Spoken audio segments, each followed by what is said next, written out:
یہ بات مولانا نے اپنے خط میں ظاہر کی ہے، اور میں نہیں سمجھتا ہوں کہ یہ جو بات ہے وہ کس طرح سمجھی جائے گی، اور اس کا جائزہ کون صحیح طور پر لے گا کہ کہاں کامیابی مل سکتی ہے کہاں نہیں مل سکتی۔ السلام علیکم ورحمۃ اللہ وبرکاتہ۔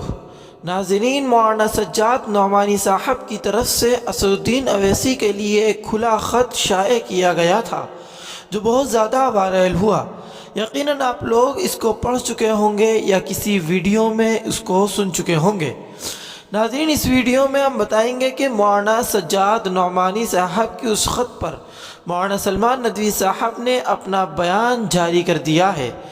مولانا سجاد نعمانی صاحب کی طرف سے بیرسٹر اسد الدین اویسی کو لکھے گئے خط پر اپنا اظہار خیال کرتے ہوئے مولانا سلمان ندوی نے کہا کہ یہ شور شرابہ کہ اسد الدین اویسی کے انتخابی میدان میں آنے سے مسلم ووٹوں کی تقسیم ہوگی، یہ بالکل درست نہیں ہے، کیونکہ اس دور میں اتر پردیش میں مسلمانوں کی قیادت سیاسی سطح پر اگر کوئی کر رہا ہے تو اسد الدین اویسی کی پارٹی ہے۔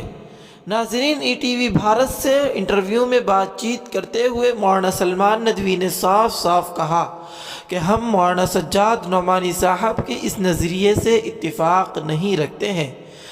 مولانا سلمان ندوی نے مزید کہا کہ اتر پردیش میں مسلمانوں کی آبادی 20% ہے، اس کے باوجود بھی مسلمانوں کی نہ تو حصہ داری ہے اور نہ برابری ہے۔ اسد الدین اویسی مظلوم طبقات اور غریب طبقات کی آواز بلند کرتے ہیں، لہذا مسلمانوں کو چاہیے کہ اویسی کی پرزور حمایت کریں۔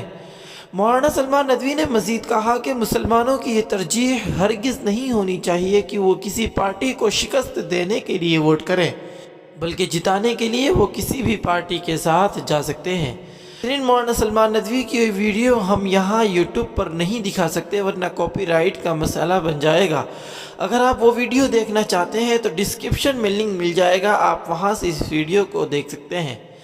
ناظرین، مولانا سلمان ندوی کی اس رد عمل سے متعلق آپ حضرات کی کیا رائے ہے؟ کمنٹ کر کے ضرور بتلائیے۔ ویڈیو کو لائک ضرور کر دیجئے گا، دوستوں کے ساتھ شیئر کر دیجئے اور چینل کو سبسکرائب کر کے گھنٹی کے نشان کو آن کر لیجئے، تاکہ اس طرح کے اپڈیٹ جب بھی ہم یوٹیوب پر اپلوڈ کریں تو سب سے پہلے آپ تک